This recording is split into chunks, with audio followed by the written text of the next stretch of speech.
Hello everyone, comment box में एक question आया था कि सर अलजेब्रिक एक्सप्रेशन में डिवीजन कैसे करते हैं।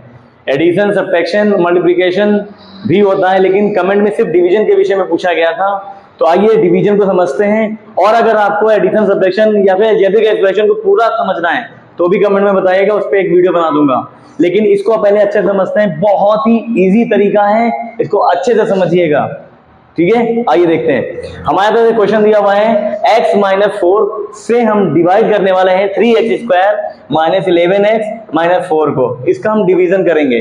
बहुत ही अच्छे से समझिएगा। क्या करना होता है, सबसे पहले हमें यह देखना होता है कि यहाँ पे जो फ्रंट में सबसे पहले क्या दिया हुआ है। सबसे पहले क्या दिया हुआ है, 3x स्क्वायर। अब ध्यान दीजिए कि यहाँ पे कांस्टेंट क्या है, 3। तो अब यहाँ पे भी फर्स्ट में देखते हैं कि आगे कांस्टेंट क्या है। यहाँ कुछ नहीं, 1 होगा। तो यहाँ पे अगर 3 है तो कितनी की कमी है, कितने की कमी है, यहाँ पर कितने की, 3 की कमी है। तो वही हम 3 यहाँ पे लिख लेंगे। ठीक है, अब देखते हैं कि x की पावर कितनी है, 2 है, और यहाँ x की पावर कितनी है, 1। यानी कि एक और x की जरूरत है हमें। ध्यान समझिएगा, कांस्टेंट हमने देखा कि यहाँ 3 है, यहाँ पे 3 नहीं है, इसलिए 3 ले लेंगे। फिर यहाँ देखिए पावर 2 है, तो यहां पर हम देखते हैं कि इसकी पावर कितनी है, 1। कितने की कमी है, पावर 1 की कमी है, 1 ही तो है यहाँ पे। यहाँ कितने, 2 है, 1 पावर की कमी है। इसका मतलब एक x और अगर होगा, एक और x की कमी अगर होता तो 2 हो जाता। इसलिए हम 3x यहाँ पे ले लेंगे। बहुत से बच्चे समझ नहीं पाएंगे सर आपने 3x कैसे लिया। एक बार फिर से बता दे रहा हूं। सबसे पहले इसका फ्रंट देखते हैं, इसका भी फ्रंट देखते हैं, इसके आगे देखते हैं 3 है, यहाँ पे कुछ नहीं है, इसलिए 3 ले लेंगे। उसके बाद क्योंकि इक्वल करना होता है, ये फ्रंट का ये फ्रंट का हमें इक्वल करना है, याद रखिए। अब ध्यान दीजिए, x पावर यहाँ कितनी है, 2, यहाँ 1 है, यानी एक और x की हमें जरूरत है, इसलिए हम 3x लेंगे। अब इतना ही काफी नहीं है, इसको लेने के बाद जो 3x दिख रहा है आपको, इस 3x से उठाकर इन दोनों से मल्टीप्लाई कराएंगे और यहां पर लिखेंगे।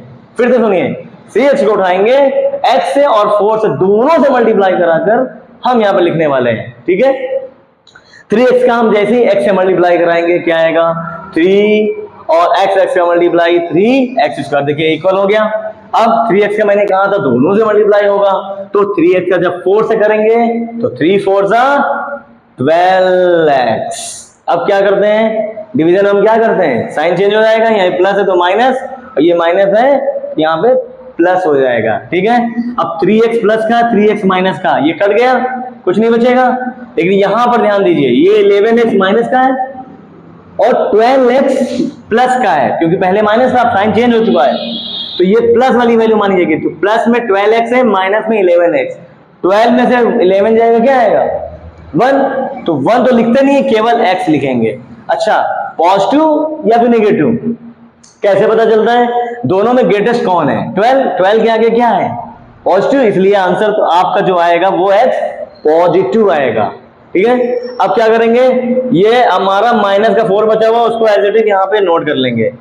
क्लियर, अब ध्यान दीजिए, अब इससे हमें डिवाइड करना है। बताइए मुझे, क्या ये दोनों सेम दिख रहे हैं, तो अगर दोनों सेम है तो हम क्या करने वाले हैं, यहाँ पे देखेंगे प्लस है तो प्लस ले लेंगे। अब यहाँ पे दोनों सेम है तो यहाँ पे 1 लेंगे, 1 याद रखिएगा, सेम अगर आ गया तो 1 लेंगे, और इस 1 से मल्टीप्लाई कराओगे तो क्या आएगा, वही आएगा, x माइनस 4।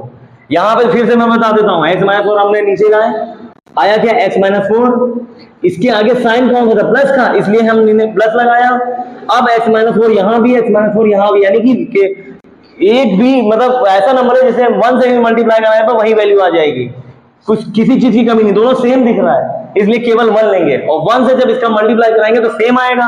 अब इसका साइन चेंज कर दीजिए, ये प्लस है, ये प्लस है तो माइनस, ये माइनस है तो प्लस, प्लस माइनस कट गया, ये माइनस प्लस कट गया, बचा कुछ नहीं, आपका ये आंसर आ गया 3x प्लस 1। ये आपका इसका आंसर है।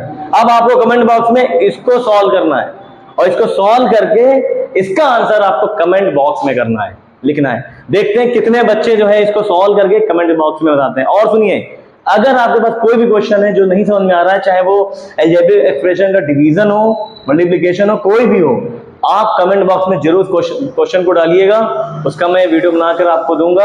और अगर आपको सीखने को कुछ भी मिल रहा है तो प्लीज सब्सक्राइब अवश्य करें, लाइक करें, शेयर करें। Thank you very much.